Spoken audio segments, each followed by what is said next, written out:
جسد اطہر صلی اللہ علیہ وسلم کو غائب کرنے کی سازش۔ سلطان نور الدین عادل بادشاہ متقی اور صاحب اوراد و وظائف تھے۔ رات کا بہت سا حصہ تہجد اور وظائف میں خرچ ہوتا تھا۔ 557 میں ایک شب تہجد کی بعد سوئے تو حضور اقدس صلی اللہ علیہ وسلم کی خواب میں زیارت کی کہ حضور اقدس صلی اللہ علیہ وسلم نے 2 کیری آنکھیں والے آدمیوں کی طرف اشارہ فرما کر سلطان سے ارشاد فرمایا کہ ان دونوں سے میری حفاظت کرو۔ سلطان کی گھبراہٹ سے آنکھ کھلی، فوراً اٹھ کر وضو کیا اور نوافل پڑھ کر دوبارہ لیٹے تو معاً فوراً آنکھ لگی اور یہی خواب وہی نہیں بالکل اسی طرح دوبارہ نظر آیا۔ پھر جاگے اور وضو کر کے نوافل پڑھیں، پھر لیٹے اور معاً آنکھ لگنے پر تیسری مرتبہ پھر یہی خواب نظر آیا تو اٹھ کر کہنے لگے کہ اب نیند کی کوئی گنجائش نہیں۔ فوراً رات ہی کو اپنے وزیر کو، جو نیک صالح آدمی تھے، جمال الدین نام بتایا جاتا ہے اور اس نام میں اختلاف بھی ہے، بلایا اور سارا قصہ سنایا۔ وزیر نے کہا کہ اب دیر کی کیا گنجائش ہے، فوراً مدینہ چلیے اور اس خواب کا تذکرہ کسی سے نہ کیجیے۔ بادشاہ نے فوراً رات ہی کو تیاری کی اور وزیر اور 20 نفر لوگ مخصوص خادموں کو ساتھ لے کر تیز رفتار اونٹوں پر بہت سا سامان اور مال و متاع دولت لدوا کر مدینہ طیبہ کو روانہ ہو گئے اور رات دن چل کر 16ویں دن مصر سے مدینہ پہنچے۔ مدینہ طیبہ سے باہر غسل کیا اور نہایت ادب و احترام سے مسجد میں تشریف حاضر ہوئے اور روضہ جنت میں 2 رکعت نفل پڑھی اور نہایت فکرمند بیٹھے سوچتے رہے کہ کیا کریں۔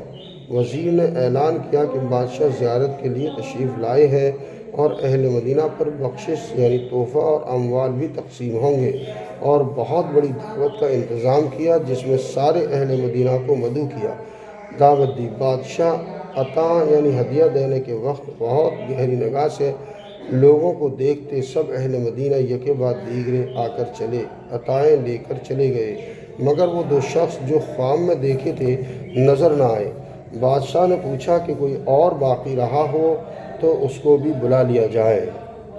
معلوم ہوا کہ کوئی باقی نہیں رہا۔ بہت غور و خوض اور بار بار کہنے پر لوگوں نے کہا کہ 2 نیک مرد متقی پرہیزگار مغربی بزرگ ہیں، وہ کسی کی کوئی چیز نہیں لیتے، خود بہت کچھ صدقات خیرات اہل مدینہ پر کرتے رہتے ہیں، سب سے یکسو اکیلے رہتے ہیں، گوشہ نشین تنہائی میں رہنے والے آدمی ہیں۔ بادشاہ نے ان کو بھی بلوایا اور دیکھتے ہی پہچان لیا کہ یہی وہ 2 لوگ ہیں جو خواب میں دکھائے گئے تھے۔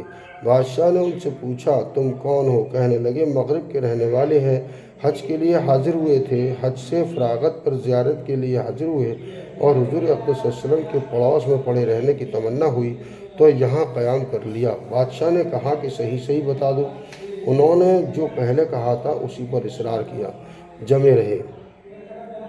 بادشاہ نے ان کی قیام گاہ ٹھہرنے کی جگہ پوچھی، معلوم ہوا کہ روضہ اقدس کے قریب ہی ایک رباط میں مسافر خانے میں قیام ہے۔ بادشاہ نے ان کو وہیں روکے رکھنے کا حکم دیا اور خود ان کی قیام گاہ پر گیا۔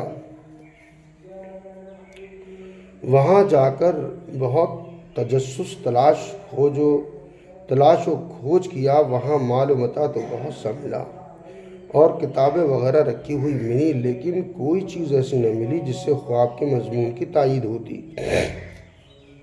بادشاہ بہت پریشان اور متفکر تھا۔ اہل مدینہ بہت کثرت سے سفارش کے لیے حاضر ہو رہے تھے کہ یہ نیک بزرگ دن بھر روزہ رکھتے ہیں اور نماز روضہ شریفہ میں پڑھتے ہیں اور روزانہ بقیع کی زیارت کرتے ہیں، ہر شنبہ یعنی سنیچر کو قباء جاتے ہیں اور کسی سائل مانگنے والے کو رد یعنی واپس نہیں کرتے۔ اس قحط کے سال میں اہل مدینہ کے ساتھ انتہائی ہمدردی اور غمگساری انہوں نے کی ہے۔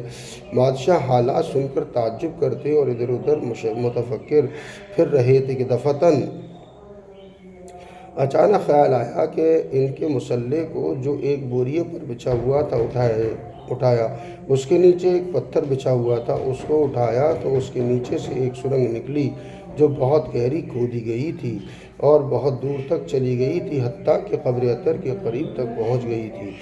یہ دیکھ کر سب دنگ رہ گئے۔ بادشاہ نے ان کو غصے میں کانپتے ہوئے پیٹنا شروع کیا کہ صحیح واقعہ بتاؤ۔ انہوں نے بتایا کہ وہ دونوں نصرانی یعنی عیسائی ہیں اور عیسائی بادشاہوں نے بہت سامان ان کو دیا ہے اور بہت زیادہ دینے کا وعدہ کیا ہے۔ وہ حاجیوں کی صورت بنا کر آئے ہیں تاکہ قبر اطہر سے حضور اقدس صلی اللہ علیہ وسلم کا جسد اطہر پاکیزہ جسم کو لے جائیں۔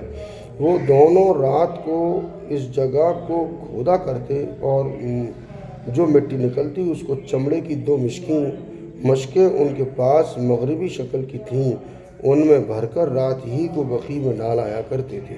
بادشاہ اس بات پر کہ اللہ جل شانہ نے اور اس کے پاک رسول صلی اللہ علیہ وسلم نے اس خدمت کے لیے ان کو منتخب کیا چنا، بہت روئے اور دونوں کو قتل کرایا اور حجرہ شریفہ کے گرد اتنی گہری خندق کھدوائی کہ پانی تک پہنچ گئی اور اس میں رانگ یا سیسا پگھلا کر بھروا دیا کہ جسد اطہر تک کسی کی رسائی نہ ہو سکے۔